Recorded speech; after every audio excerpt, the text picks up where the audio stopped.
Hindi ito kayang ayusin sa isang airport sa Asia. Iyan ang isinigaw ng isang German aircraft mechanic sa loob-loob niya nang ipaalam sa kanila ang sapilitang paglapag emergency landing. Ang pagkiling prejudice na taglay niya ay matindi. Ang teknolohiya sa Asia, lalo na sa Pilipinas, ay puro panlabas na kagandahang asal, lamang at walang tunay na kakayahan. Ngunit nang lumapag sila sa Ninoy Aquino International Airport na iya sa Maynila, ang nasaksihan niya ay isang tanawing higit pa sa kanyang imahinasyon. Isang salita mula sa isang Pilipinong mekaniko na yumanig sa puso ng isang veteran na may 65 taong karanasan. Ano ba talaga ang nangyari sa NAIA? Kung tatapusin mo ang kuwentong ito, makikita mo ang tunay na kahulugan ng pagiging isang profesional na hindi lamang nasusukat sa galing ng kamay kundi pati na rin sa puso. Basahin mo hanggang dulo. Frankfurt International Airport, Germany. Kilala bilang isa sa pinakamalaking hub airport sa Europa.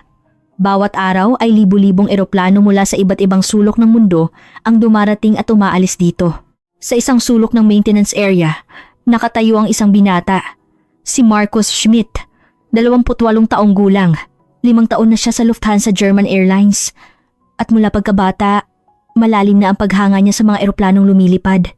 Ang kanyang ama ay isang artisan na nagtatrabaho sa isang maliit na pabrika sa bayan, ngunit nang dinala siya nito sa airport sa kanyang ika-7 kaarawan, namuo sa kanyang puso ang isang matinding pangarap.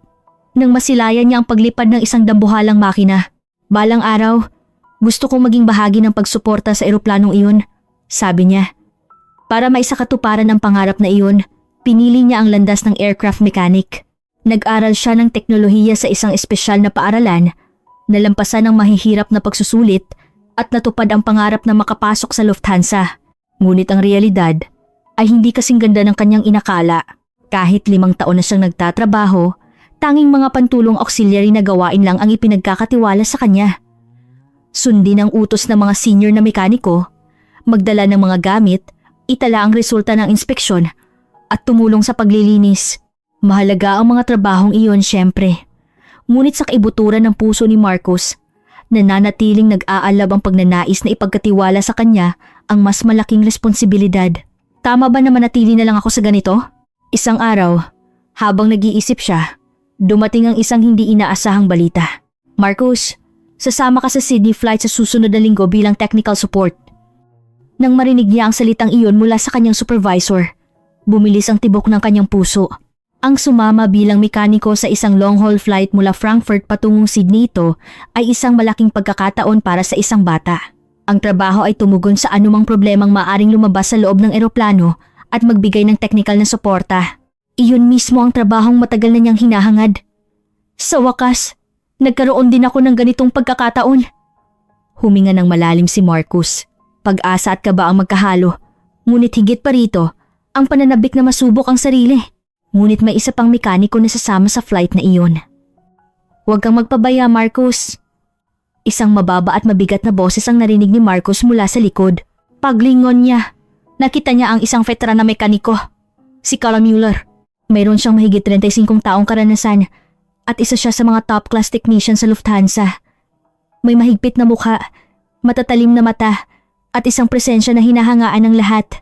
Siya ang personifikasyon ng German Aircraft Maintenance Technology. Opo, magtutuon po ako ng pansin, sagot ni Marcus habang tumitindig ng tuwid.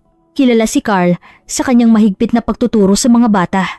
Ngunit sa likod ng kanyang kahigpitan ay may tunay na kakayahan at karanasan. Maraming nakababatang mekaniko ang natuto mula kay Carl. Ang flight na ito ay lilipad ng walang problema. Ngunit kung sakaling magkaroon ng gulo, doon masusubok ang tunay na kakayahan ng isang mekaniko. Sabi ni Carl habang ipinatong ang kamay sa balikat ni Marcos.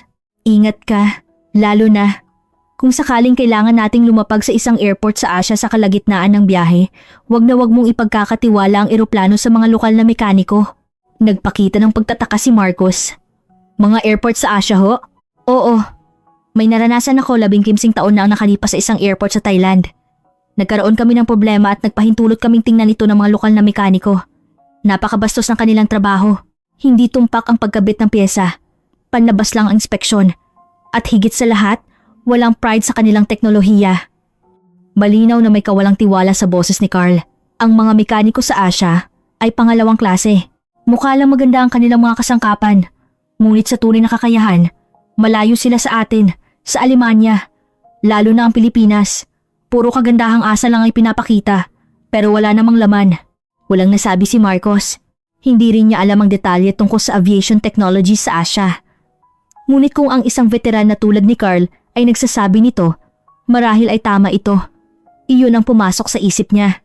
Naiintindihan ko po. Mag-iingat po ako. Iyon lang ang nasagot ni Marcos. Habang papalapit ang araw ng pag-alis, kasabay ng pag-asa ni Marcos, unti-unting pumapasok sa kanyang isip ang prejudice. Ang teknolohiya sa Europa ang pinakamahusay? Ang teknolohiya sa Asia ay walang kuwenta? Ang simpleng ideyang iyon ay unti-unting namumuo sa kanyang isipan. Sa umaga ng pag-alis, sa maintenance area ng Frankfurt Airport, tahimik na nakatayo ang isang Airbus A350, ang pinakabagong modelo ng Lufthansa. Maganda ang fuselage nito at ang mga makina ay puno ng cutting-edge technology. Tumingala si Marcos at muling huminga ng malalim. Tara na. Nauna nang lumakad si Carl papasok sa eroplano at sumunod si Marcos. Habang nagsasakay ang mga pasahero, pumunta sila sa technical space sa loob ng eroplano kung saan sila maghihintay sa buong flight. Marcos, gawin mo ang final check. Utos ni Carl. Masusunod. Masinsinang sinuri ni Marcos ang bawat sistema ng eroplano. Hydraulic system, electrical system, communication equipment. Lahat ay gumagana ng normal. Walang problema. Tumango si Carl ng may kasiyahan. Maya-maya, nagsimulang umingay ang makina. Lumakad ang eroplano patungong runway.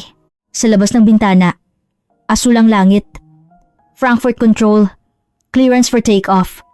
Narinig sa radio ang boses ng pilot. Cleared for takeoff. Have a good flight. Lalo pang lumakas ang ingay ng makina at nagsimulang bumilis ang eroplano. Umupo ng maayos si Marcos sa kanyang upuan at sa sumunod na sandali, lumipad sila. Habang pinagmamasdan ng mga ulap sa labas, bulong niya sa sarili. Sana makalipad ito hanggang Sydney nang walang anumang problema. Iyon ang natural na hiling ng isang mekaniko. Ngunit kasabay nito, may nararamdaman din siyang kakulangan. Gusto niyang magkaroon ng pagkakataong masubok ang kanyang tunay na kakayahan. Ang magkasalungat na damdaming iyon ay tahimik na naglalaro sa kanyang dibdib. Umakyat ng maayos ang eroplano. Nakapikit si Carl. Nakayakap ang mga braso. Tila sigurado na walang mangyayari batay sa kanyang mahabang karanasan. Unti-unting nawala ang kaba ni Marcos. Walang mangyayari. Bulong niya sa sarili habang pinagmamasdan ng tanawin sa labas. 3 oras matapos lumipad, tahimik ang loob ng eroplano at maraming pasahero ang natutulog. Nag-iikot si Marcos. Sinisuri ang kalagayan ng mga sistema.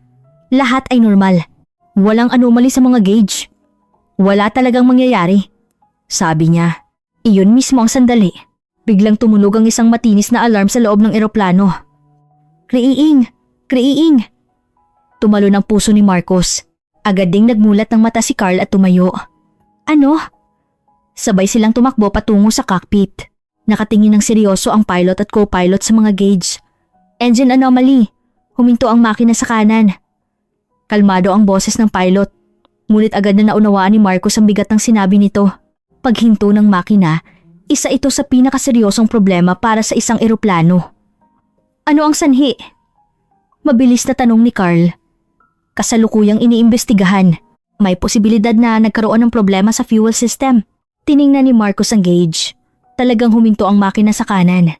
Maaari silang magpatuloy sa paglipad gamit ang makina sa kaliwa, ngunit hindi sigurado kung makakarating sila sa Sydney. Ang kasalukuyan nating lokasyon ay dumadaan sa himpapawid ng Russia. Ang pinakamalapit na international airport ay, sabi ng co-pilot habang tinitingnan ng mapa, ang Ninoy Aquino International Airport. Naya, sa Maynila, Pilipinas. Oo, siya. Sa sandaling iyon, kitang-kita ang pagkadismaya sa mukha ni Carl. Hindi! Sinasabi mo bang ipagkakatiwala natin ang eroplano sa mga Pilipinong mekaniko? Nasa isip din ni Marcos ang parehong bagay. Sumagi sa isip niya ang sinabi ni Carl kanina. Hindi mapagkakatiwalaan ang teknolohiya sa Asia. Puro panlabas na kagandahang asal lang ang Pilipinas at walang tunay na kakayahan. Hindi ito ang oras para pag-usapan niyan. Hindi sinasadyang sumigaw si Marcos. Nagulat siya sa lakas ng kanyang boses. May pagkiling man, ngunit sa sandaling ito, Daan-daang buhay ng pasahero ang nasa peligro, kalmadong sabi ng pilot. Ang NAIA ay mataas ang rating sa international community. Narinig ko na ang maintenance technology ng Pilipinas ay world class. Dapat mapagkakatiwalaan sila. Hindi ako naniniwala, sabi ni Carl. Ngunit wala na siyang ibang pagpipilian. Ang pinakamalapit na airport ay NAIA. Kung pipiliin nila ang iba, baka hindi sapat ang gasolina. Magpapalit tayo ng direksyon. Pupunta tayo sa NAIA. Malinaw ang desisyon ng pilot. Dahan-dahang nagsimulang magbago ng direksyon ng eroplano. Ngunit lalo pang lumala ang sitwasyon. Ang bilis ng pagkonsumo ng gasolina ay mas mabilis kaysa sa inaasahan, ulat ng co-pilot. Dahil sa paghinto ng makina, ang pagkonsumo ng gasolina ay humigit kumulang 1.5 beses sa normal na bilis. Napahinga ng malalim si Marcos. Sa ganitong bilis, baka maubusan sila ng gasolina bago pa man sila makarating sa Maynila. Makipag-ugnayan sa Manila Control. Utos ng pilot. Kinuha ng co-pilot ang radio. Ito ang Lufthansa Flight 4792. Nagdeklara kami ng emergency. Humihingi kami ng sapilitang paglapag sa NAIA dahil sa paghinto ng makina sa kanan. Nag-abang si Marcos sa sagot mula sa radio. Karaniwan, sa ganitong emergency, aabuti ng ilang minuto ang kontrol para makumpirma ang sitwasyon, magbigay ng landing clearance, at makipag-ugnayan sa mga relevant agency. Iyan ang natutunan ni Marcos sa training. Ito ang Manila Control. Kinumpirma ang sitwasyon. Napakabilis ng sagot. Sinisiguro namin ang runway 34. Ang mga bumbero, ambulance team, at maintenance team ay nakahanda na. Ipinapadala namin ang pinakamaikling ruta mula sa kasalukuyan ninyong lokasyon patungong Maynila. Tating me, hindi makapaniwala si Marcos sa kanyang narinig. Mabilis, masyadong mabilis. Nagpakita rin ng pagkagulat si Carl. Karaniwan, sa ganitong emergency, aabuti ng ilang minuto ang verification lang. Lalo pa ang pag-organisa ng mga bumbero at maintenance team, paano nila nagawa yun ng ganoon kabilis? Natanggap ang impormasyon sa ruta. Kumpirma ng co-pilot. Ipinakita sa screen ang pinakamaikling ruta patungong NAIA. Inaasahang pagdating, 33 minuto mula ngayon. Aabot ba ang gasolina? Konti lang po, pero sa rutang ito, kakayanin. Huminga ng malalim ang pilot. Sige, maghanda na ang lahat. Pupunta tayo sa Maynila. Nagpatuloy ang eroplano patungo sa Pilipinas. Nakaupo si Marcos, nakatingin sa labas ng bintana. Sa ilalim, asul ang karagatan ng karagatang Pasipiko. Nasa likod nito, ang Pilipinas. Mga Pilipinong mekaniko. Magiging ayos ba talaga? Paulit-ulit siyang nagtatanong sa kanyang sarili. Hindi mawala sa isip niya ang sinabi ni Carl. Bastos na trabaho, panlabas na inspeksyon, walang pride. Kung totoo iyon, baka hindi na maayos ang eroplanong ito. Lumipas ang oras. Pagkalipas ng 30 minuto, nagulat ang co-pilot. Nakarating na tayo sa teritoryo ng Pilipinas. Manila Control. Ito ang Lufthansa 4792. Susundin namin ang inyong tagubilin. Naiintindihan. Base sa kasalukuyang hangin at panahon, inirerekomenda namin ang paglapag sa runway 34R. Ngunit kailangan mag-ingat dahil malakas ang hangin. Naiintindihan. Lalo pang sumeryoso ang mukha ng pilot. Ang paglapag ng maisang engine na huminto sa malakas na hangin ito, ang isa sa pinakamahihirap na teknik para sa isang piloto. Nagtikom ng kamao si Marcos. Sana makalapag ng ligtas. Nagsimulang bumaba ang eroplano. Sa labas ng bintana, nakita ang coastline ng Pilipinas at pagkatapos, ang skyline ng Maynila. Napakaraming gusali, mga highway. Maya-maya, pumasok sa paningin ng NAIA. Papasok na tayo sa landing phase, sabi ng pilot. Lumaki ang pagyanig ng eroplano. Ito ay dahil sa hangin. Sinusubukan ng malakas na hangin na itulak ang eroplano. Maingat na minaniobra ng pilot ang eroplano upang mapanatili ang balanse. Pigil hininga si Marcos. Palapit ng palapit ang runway. 100 metro. 50 metro. 10 metro. Bug! Isang malakas na pagtama ang naramdaman. Ang sandaling lumapag ang eroplano sa runway. Napadiin si Marcos sa kanyang upuan.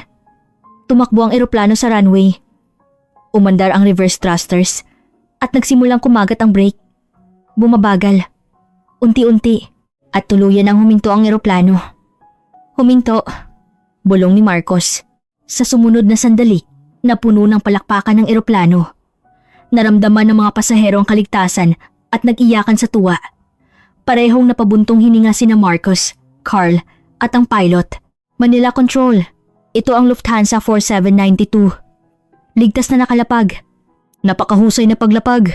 Maraming salamat. Narinig ang mainit na boses ng control officer. Tumayo si Marcus mula sa kanyang upuan at tumingin sa labas ng bintana. Ang nakita niya ay isang tanawin na ikinabigla niya. Sa tabi ng runway, may mga mekanikong nakahanay na ng maayos. 10 Pilipino na nakasuot ng asul na uniform ay naghihintay, tila inasahan na nila ang lahat. Sa likod nila, 3 fire truck, 2 ambulance at mga truck na may iba't ibang kagamitan sa maintenance ang nakapila. Sandali, ilang segundo pa lang mula nang lumapag tayo. Sumugod si Carl sa bintana at tumingin sa labas. Malinaw na may gulat sa kanyang mukha. Anong ibig sabihin nito? Karaniwan, sa isang emergency landing, ang unang gagawin ay ang safety check ng eroplano. Pagkatapos, lalapit ang mga bumbero at kapag nakumpirma na walang problema, saka palang lalapit ang mga mekaniko. Iyan ang standard procedure sa buong mundo. Aabutin ng ilang minuto bago makarating ang maintenance team matapos huminto ang eroplano. Ngunit sa NAIA, iba ang sitwasyon. Tila lahat ay handa na mula pa sa simula. Lahat ng team ay nasa kani-kanilang posisyon na. Bumukas ang pinto ng eroplano. Lumapit ang stairs. At ang unang pumasok sa loob ay isang Pilipinong mekaniko. Mga 40 taong gulang, kalmado ang mukha, matikas ang katawan, at higit sa lahat, may tiwala at sinseridad ang mga mata. Kayo po ba ang mga mekaniko ng Lufthansa? Ang taong iyon ay nagsalita ng fluent na Ingles at may accent na bahagyang German na ikinabigla ni na Marcus at Carl. Opo, kami nga.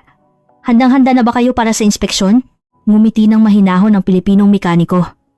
Siyempre po. Ang data ng eroplano ay na-share na sa amin mula pa nang matanggap namin ang emergency call. Ang istruktura ng Airbus A350. Ang maintenance records noon. Ang detalye ng problema ngayon lahat ay nakumpirma na namin. Nawala ng salita si Marcus. Nakapirmis na rin ang repair procedure. Hinihinalang may problema sa fuel supply system ng makina sa kanan kaya sisimulan namin ang inspection doon. Magsimula na tayo kaagad. Ang mekaniko ay nagpatuloy sa pagpapaliwanag ng tuloy-tuloy, tila siya na ang responsable sa eroplano na ito mula pa noong simula. Nagtanong si Carl, kailangan namin ng kumpirmasyon. Hindi niyo maaaring simulan ang trabaho nang walang pahintulot. Siyempre po, lahat ng trabaho ay gagawin namin kasama ninyo. Dito po kayo. Magalang na inanyayahan sila ng mekaniko. Bumaba sina Marcus at Carl mula sa eroplano at tumapak sa runway. Doon, nasaksihan nila ang isang mas nakakagulat na tanawin. Ang mga mekaniko ay nagsimula na sa trabaho ng walang pag-aalinlangan. Ang ilan ay nasa ilalim ng eroplano. Ang ilan ay gumagamit ng crane para pumunta sa makina. At ang ilan ay may dalang iba't ibang measuring equipment para suriin ang paligid ng eroplano. Ang kanilang mga galaw ay napakakinis, tumpak at walang anumang aksaya. Tila ganap na nakaukit sa isip nila ang internal structure ng eroplano. Maayos nilang isinasagawa ang inspeksyon. Walang nagtataas ng boses, tahimik lang, ngunit sigurado sa bawat isa. Ito, bulong ni Carl. Ito ba ang tinatawag na propesyonal? Malinaw na may pagkabahala sa boses niya. Tanging nakatayo lang si Marcus, habang ang pagkiling na taglay niya kanina ay unti-unting gumuho. Nakatayo si Marcos sa tabi ng eroplano. Pinagmamasdan ang bawat galaw ng mga Pilipinong mekaniko. Bawat galaw ay nakakakuha ng atensyon niya. Isang mekaniko ang nasa ilalim ng eroplano. Gamit ang flashlight, maingat niyang sinuri ang fuel pipe. Ang isa naman ay tinanggal ang engine cover at maingat na sinuri ang loob. Dito! Sumigaw ang mekaniko. May crack ang fuel supply valve. Mula rito tumagas ang gasolina at nag-self-shutdown ang sistema. Nagulat si Marcos. Hindi pa umaabot sa 20 minuto mula nang lumapag sila at nakita na agad nila ang sanhi. Lumapit kina Marcos ang mekanikong nag-imbita sa kanila kanina. Pasensya na sa pagpapakilala. Ako si Ricardo, Carding Diaz, ang team leader ng maintenance team ng NAIA. Magalang na yumuko si Carding. Ang kilos niya ay nagpapakita ng natural na galang at sinseridad, hindi pilit. Nakita na ang sanhi. Sirang fuel supply valve. Kailangang palitan. Pero buti na lang, may stock kami ng parehong pyesa. May stock kayo? Gulat na tanong ni Carl. Piyesa ng Airbus A350 dito? Opo, kalmadong sagot ni Carding. Lahat ng major parts ng mga pangunahing eroplano ay may stock ang NAIA. Natural lang na maghanda para sa mga emergency. Nawala ng salita si Marcus. Kahit sa Frankfurt Airport, hindi lahat ng piyesa ay may stock. Kailangan pa nilang mag-order sa manufacturer kung minsan. Ngunit sa NAIA, iba. Ibig sabihin, maaayos ito kaagad? Opo. Tinatayang aabutin ng mga 2 oras ang pag-aayos. 2 oras? Bulong ni Carl. Tila hindi siya makapaniwala. Karaniwan, ang ganitong pag-aayos ay aabot ng kalahating araw. Ang verification ng piyesa, pagtanggal, pagkabit ng bago, at higit sa lahat, ang recheck ng buong sistema. Kaya bang tapusin ang lahat na iyon sa loob ng 2 oras? Talaga bang posible? Tanong ni Marcos. Ngumiti ng tahimik si Carding. Posible po, magtiwala lang kayo sa amin. Ang salitang iyon ay walang hambog, tanging tahimik na tiwala sa kanilang kakayahan. Nagsimula na ang mas matinding trabaho. Pinanood ni na Marcos at Carl ang nangyayari. Sinimulan ang pagtanggal sa sirang valve. 2 mekaniko ang nasa ilalim ng eroplano, maingat na nagtatrabaho. Sa paligid, may mga mekanikong naghihintay, nag-aabot ng gamit at tumatanggap ng utos. Ang nakakagulat ay ang pagkakaisa teamwork nila. Kapag humingi ang isa ng torque wrench, agad-agad na iaabot ng iba ang tamang sukat. Kapag may nagsabing, konti pa ang ilaw dito, mabilis na may tutugon. Tila isang team na matagal nang nagtatrabaho nang magkasama magkasundo sa bawat galaw. Palagi po ba silang magkasama sa trabaho? Tanong ni Marcus kay Carding. Hindi po.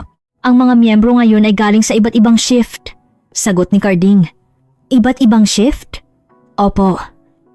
Sa emergency, kinukuha namin ang pinakaangkop na miyembro na available sa oras na iyon. Ngunit lahat po kami ay sumailalim sa parehong training at nag-share ng manual kaya madali kaming makapagtrabaho ng magkasama. Humanga si Marcus. Hindi lang ito tungkol sa kakayahan ng individual, kundi sa isang sistema na gumagana bilang isang buong team. Nagpatuloy ang trabaho ng walang sagabal. Nang matanggal ang sirang valve, agad na dinala ang bago. Maingat ngunit mabilis na ikinabit ng mga mekaniko ang bagong valve. Ang proseso ay tila isang surgeon na nag-oopera maselan at tumpak. Tahimik lang na nanonood si Carl. May malaking pagbabago sa kanyang muka. Ang kawalang tiwala noong una ay unti-unting nagiging ibang emosyon. Ginoong Diaz, nagbukas ng bibig si Carl. Anong training ang natatanggap ninyo? Nag-isip sandali si Carding bago sumagot. Wala naman pong espesyal na training. Tanging ang fundamentals lang po ang itinatatak sa amin. Tumpak na trabaho, bilis, at higit sa lahat, ang responsibilidad na hawak namin ng buhay ng eroplano at ng mga pasahero. Responsibilidad? Opo. Ang hinahawakan namin ay hindi lang makina. Ang eroplanong ito ay may daladalang daan-daang buhay. Ang isang pagkakamali, ang isang pagpapabaya, ay magreresulta sa isang aksidenteng hindi na mababawi. Ang bigat na iyon ay palagi naming iniisip. Ay manmanda, ang mga salita ni Carding ay walang pabigat. Tanging ang pride at malasakit ng isang mekaniko ang tahimik, ngunit tiyak na ipinarating. Naalala ni Marcos ang kanyang ama. Ang ama niyang nagtatrabaho sa isang maliit na pabrika. Hindi man glamorous ang trabaho, ngunit palaging may pride ang kanyang ama. Ang piyesa na ginagawa ko ay magagamit ng kung sino man, sa kung saan man. Sabi niya, habang nagtatrabaho hanggang hating gabi. Ang tunay na propesyonal ay hindi lang nasusukat sa teknolohiya. Bulong ni Marcos sa kanyang puso. Makalipas ang 1 oras mula ng simula ng pag-aayos, natapos ang pagpapalit ng valve at sinimulan na ang inspeksyon ng buong sistema. Fuel system? Hydraulic system? Electrical system, isa-isa itong kinumpirma. Dito muling nagulat si Marcus. Ang mga mekaniko ay nagtatrabaho habang tinitingnan ang checklist, ngunit ang kanilang pag-verify ay thorough. Kapag kinumpirma ang isang item, laging may ibang mekanikong gumagawa ng double check at ang resulta ay itinatala. Bakit ganoon ka-thorough ang pag-check? Tanong ni Marcos sa isang batang mekaniko na nasa tabi niya. Para maiwasan ang human error po. Sagot ng batang mekaniko. Kahit gaano kagaling ang isang mekaniko, tao pa rin po at may posibilidad na magkamali. Kaya palaging kailangan ng maraming mata ang pag-check. Ang batang mekanikong iyon ay tila kasing edad lang ni Marcus, ngunit ang mga mata nito ay nagpapakita ng tunay na responsibilidad at sinseridad sa trabaho. Ilang taon ka na sa trabaho? 3 taon po. 3 taon. Nagulat si Marcus. 5 na siya sa trabaho. Ngunit ang batang ito ay mas reliable tingnan. Marami pa po akong kailangan matutunan. Pero natututo ako sa mga senior at gusto kong unti-unting lumaki. Bayno, ang pagpapakumbaba at sinseridad ng batang mekaniko ay tumagos sa puso ni Marcus. Hindi lang teknolohiya, ang pagpayag na magpatuloy sa pag-aaral, ang paggalang sa mga kasamahan, at higit sa lahat, ang sinseridad sa trabaho, ang lahat ng iyon ay nagbubuo sa isang tunay na propesyonal. Makalipas ang 30 minuto, natapos ang inspeksyon ng buong sistema. Kumpleto na ang inspeksyon. Lumapit si Carding at nagulat. Walang anomaly. Gumagana ng normal ang fuel supply system. Gawin na natin ang test run. Nagsimulang umandar ang makina. Nagsimula ito sa mababang tunog at unti-unting lumakas. Pigil hininga si Marcos habang nanonood. Naging stable ang tunog ng makina. Sinuri ang mga gauge, lahat ng values ay normal. Perpekto. Bulong ni Carl. Ang makina sa kanan at kaliwa ay gumagana ng magkapareho. Tila walang nangyari. Nang matapos ang test run, muling lumapit si Carding. Tapos na ang pag-aayos. Handa na ang eroplano na lumipad anumang oras. Tiningnan ni Marcos ang orasan.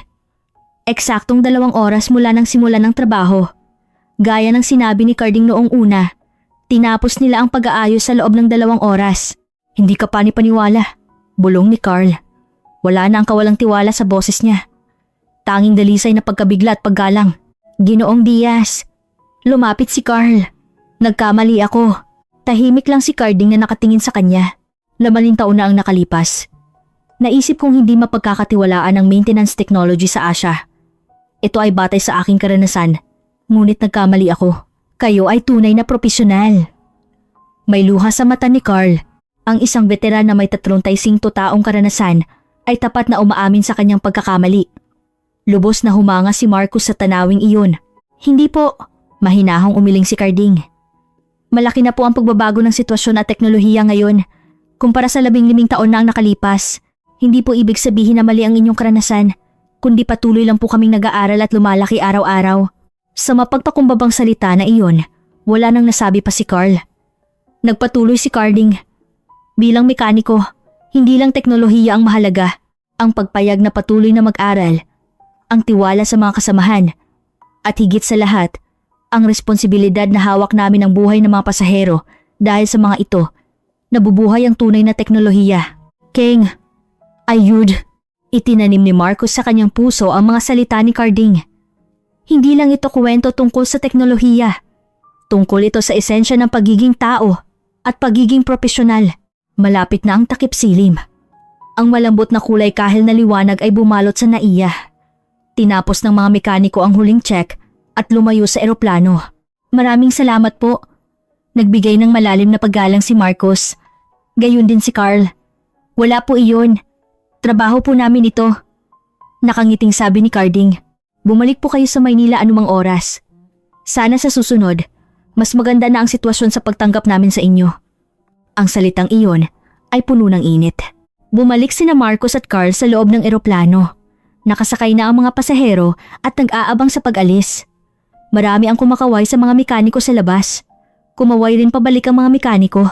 Nagsimula ang pilot sa announcement. Mga pasahero, nagtagal po tayo. Dahil sa napakagaling na trabaho ng maintenance team ng NAIA, natapos na ang pag-aayos ng eroplano. Aalis na tayo ngayon patungong Sydney, na puno ng palakpakan ng loob ng eroplano. Muling umandar ang makina. Ngayon, parehong makina ang umuugong ng malakas. Dahan-dahang gumalaw ang eroplano. Umupo si Marcos sa tabi ng bintana at tumingin sa labas. Kitang-kita pa rin sina Carding at ang team niya. Nakatingin sila sa eroplano hanggang sa huli. Idinikit ni Marcos ang kamay sa bintana. Salamat. Bulong niya sa sarili. Patungo ang eroplano sa runway. Lumalakas ang ingay ng makina at bumilis ito. Lumipad ang eroplano. Sa labas ng bintana, ang tanawin ng Maynila sa gabi. Ang libu-libong ilaw ay kumikinang na parang mga bituin. Naakit si Marcos sa ganda nito. Isang magandang bansa. Bulong ni Carl sa tabi niya. Ang teknolohiya, ang mga tao, at ang puso. Tumango si Marcos. May malaking pagbabago sa loob niya. Ang prejudice niya sa Pilipinas ay tuluyan nang nawala. Sa halip, napuno ito ng malalim na paggalang at pasasalamat. Umalis ang eroplano sa himpapawid ng Maynila at muling nagtungo sa Sydney. Ngunit sa puso ni Marcos, nakaukit ng malinaw ang ilang oras na ginugol niya sa NAIA. Sigurado siya na ang karanasang ito ay magbabago sa kanyang buhay. Ang loob ng eroplano patungong Sydney ay puno ng kalmado. Maraming pasahero ang natutulog. Laking pasasalamat sa kaligtasan. Tila isang kasinungalingan ang tensyon kanina. Nakaupo si Marcos, nakatingin sa labas. Ang pitch black na langit sa gabi ay puno ng mga bituin. Sa gitna ng kagandahan na iyon, inaalala niya ang nangyari sa NAIA, ang mabilis na pagtugon ng mga mekaniko. Ang galaw na walang aksaya at higit sa lahat, ang tahimik na tiwala at pride. Ano ba ang tinitingnan ko noon? Bulong niya sa sarili. Ang pagkiling na mababa ang teknolohiya sa Asia at puro panlabas na kagandahang asal lang ang Pilipinas at walang laman ay gumuho nang makita niya ang realidad. Nakapikit si Carl sa katabing upuan, ngunit tila hindi siya natutulog.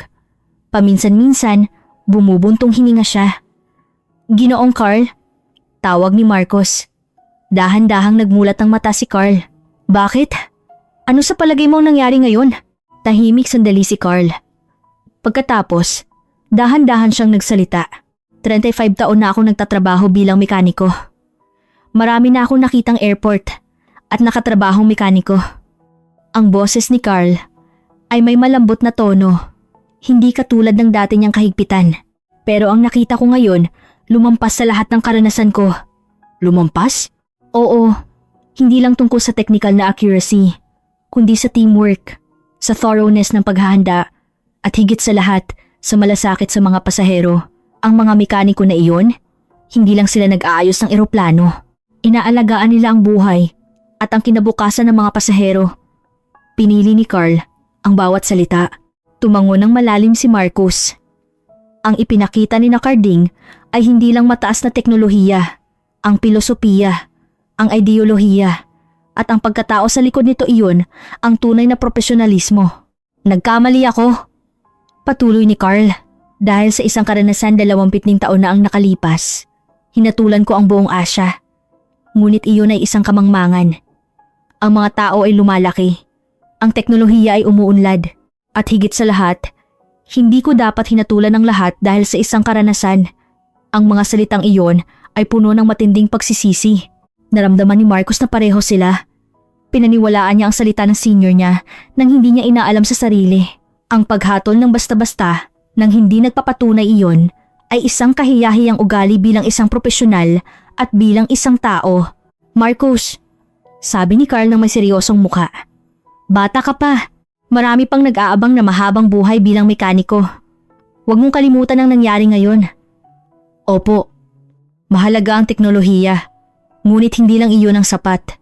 Ang pag-unawa sa iba, ang pagpayag na mag-aral, at higit sa lahat, ang pride at responsibilidad sa sarili mong trabaho.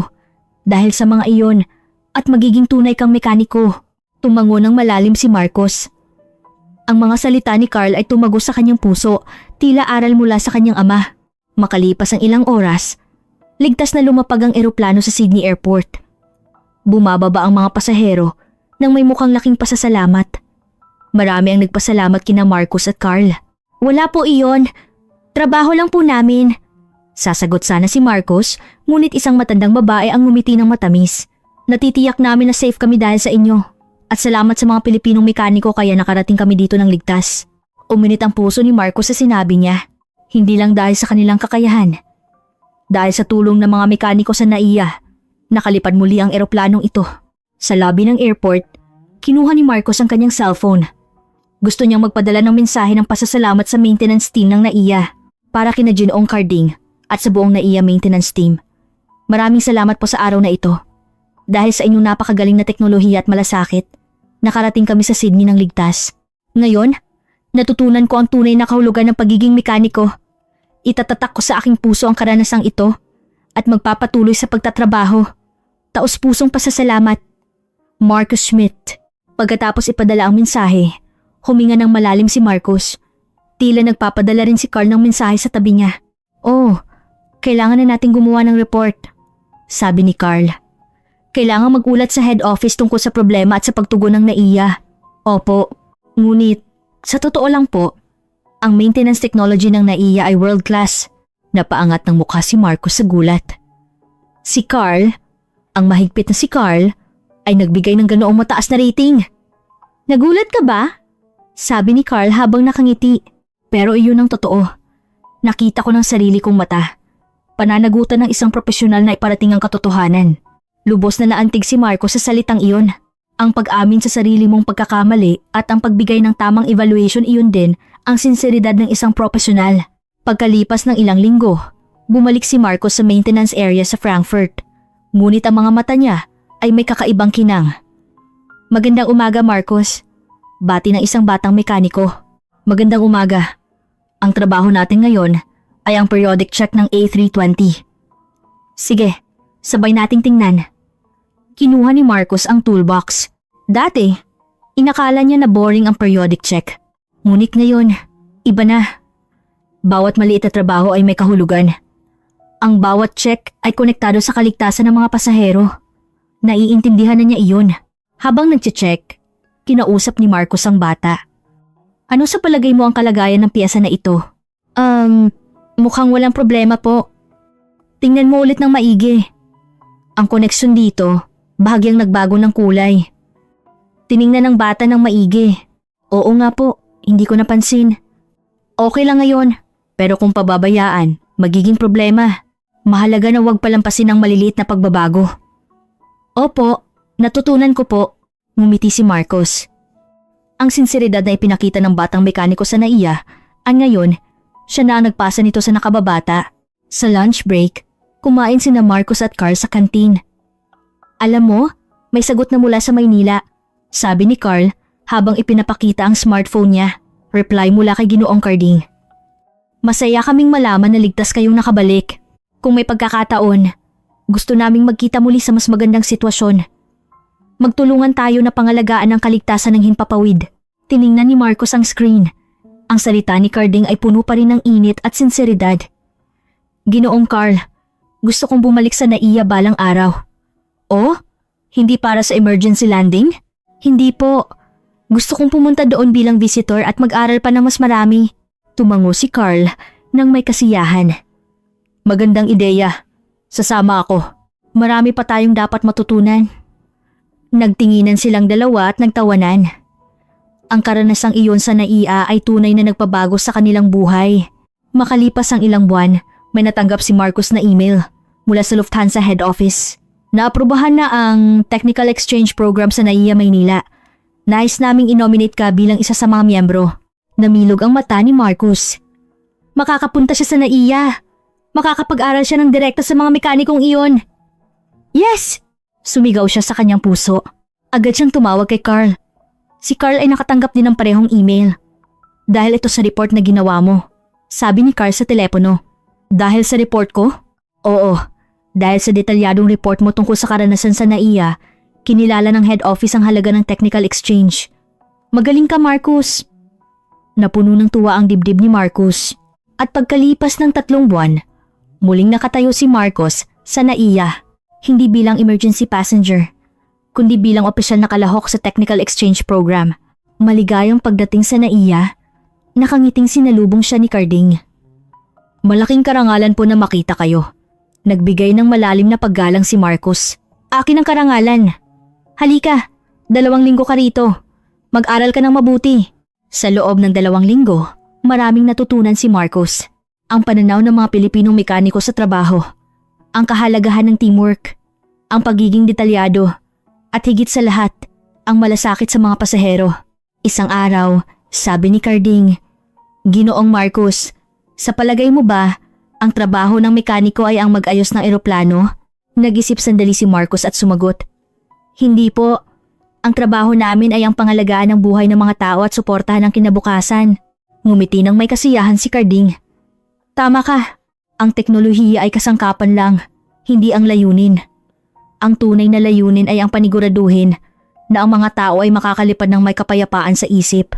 Ang mga salitang iyon ay tumimo ng malalim sa puso ni Marcos. Sa araw ng pag-uwi, nakatayo si Marcos sa viewing deck ng NAIA. Sa harap niya, Sunod-sunod ang paglapag at pag-alis ng mga eroplano sa runway. Ang bawat eroplano ay may dala-dalang damdamin ng mga mekaniko. Salamat na iya. Bulong ni Marcos sa sarili. Hindi niya sasayangin ang karanasang ito. May tiyak na determinasyon sa kanyang mga mata. Nang bumalik siya sa Frankfurt, naging ibang tao si Marcos. Ang pananaw niya sa trabaho, ang pagtuturo niya sa mga nakababata, at higit sa lahat, ang damdamin na inilalagay niya sa bawat trabaho lahat ay nagbago. Isang araw, tinanong siya ng isang bagong mekaniko. Ginoong Marcos, bakit ganoon kayo kadetalyado sa pag-check? Hindi ba sapat ang sundin ng manual? Ngumiti ng matamis si Marcos. Ang manual ay ang minimum standard. Ngunit ang dapat nating puntahan ay hindi ang minimum, kundi ang maximum. Maximum? Oo. Isipin mo ang mga taong nakasakay sa eroplanong ito. Ang taong uuwi sa pamilya niya. Ang taong pupunta sa mahalagang trabaho. Ang taong magsisimula ng bagong buhay. Lahat sila ay may kani-kanilang damdamin.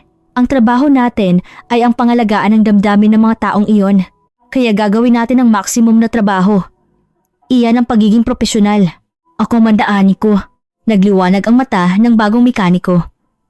Naiintindihan ko po. Gusto ko ring maging ganoong mekaniko. Inakbayan ni Marcos ang balikat ng bagong mekaniko. Kaya mo yan. Ang kanyang hitsura ay tila nakita niya si Carding noong araw na iyon. Ang pagpasa ng teknolohiya. Ang pagpasa ng damdamin iyon din ang mahalagang trabaho ng isang mekaniko. Si Marcos ay 30 taong gulang na ngayon. Siya ay aktibo bilang isang young leader sa Lufthansa. Maraming nakababata ang lumalapit sa kanya para humingi ng payo. Si Carl naman ay malapit nang magretiro. Ngunit nagtatrabaho pa rin siya bilang senior advisor at nagtuturo sa mga bata. Marcus, naging magaling kang mekaniko. Sabi ni Carl isang araw. Dahil po iyan sa inyo, Ginoong Carl. Hindi, dahil iyan sa sarili mong pagsisikap at sa karanasang iyon sa naiya. Nagtinginan sila at ngumiti. Ang natutunan nila noong araw na iyon sa naiya ay hindi lang teknolohiya, kundi ang pagkatao. Ang pride ng isang profesional, at higit sa lahat, ang kahalagahan ng malasakit sa kapwa. Ngayon, sigurado na si Marcos. Kahit magkaiba ang nasyonalidad at kultura, pareho ang damdamin na mahalin ng himpapawid at pangalagaan ng kaligtasan ng mga tao, at ang pagkakaroon ng mga kasamahan na nakikibahagi sa damdaming iyon ang pinakamahalaga. Regular pa rin silang nakikipag-ugnayan ni Carding Diaz sa naiya. Hindi lang sila nagpapalitan ng technical na impormasyon, kundi nag-uusap din tungkol sa pamilya, hobby, at mga problema bilang mekaniko. Ang pagkakaibigan na lampas sa hangganan iyon ay isang hindi mababayarang relasyon na nabuo noong araw ng emergency landing. Tumayo si Marcos sa balkoni ng kanyang bahay at tumingala sa kalangitan sa gabi. Ang isang eroplano ay tahimik na dumadaan sa gitna ng mga bituin. Ang eroplanong iyon ay tiyak na may daladalang damdamin ng maraming tao at may mga mekanikong sumusuporta sa eroplanong iyon. Ako ay isa sa kanila. Bulong ni Marcos sa kanyang puso. Ang paglalakbay niya ay magpapatuloy. Ang pagpapahusay ng teknolohiya, ang pagtuturo sa mga nakababata, at ang patuloy na pangangalaga sa kaligtasan ng himpapawid niya ng misyon at pride niya bilang mekaniko. Ang natutunan niya noong araw sa naiya ay hindi lang teknolohiya, kundi ang estado ng puso. Malasakit, sinseridad, at responsibilidad. Kapag pinagsama ang lahat ng iyon, doon nabubuo ang tunay na profesional. Ano ang pinahahalagahan mo sa iyong trabaho at buhay? Mahalaga ang teknolohiya at kaalaman siyempre. Ngunit sapat na ba iyon? Ang puso na nakakaunawa sa iba, ang pagpayag na patuloy na mag-aral at ang pride sa sarili mong trabaho dahil sa mga iyon, magiging tunay kang profesional. Iyon mismo ang natutunan ni Marcos sa naiya. Kahit magkaiba ang bansa at kultura, ang pusong nag-aalala para sa kapwa ay pareho. Dahil sa pusong iyon, nabubuo ang tiwala at pagkakaibigan na lampas sa hangganan. Tiyak na may mga taong dapat mong matutunan sa paligid mo. Itapon ang prejudice at buksan ang iyong puso. Baka may naghihintay na bagong pagtuklas at paglago doon.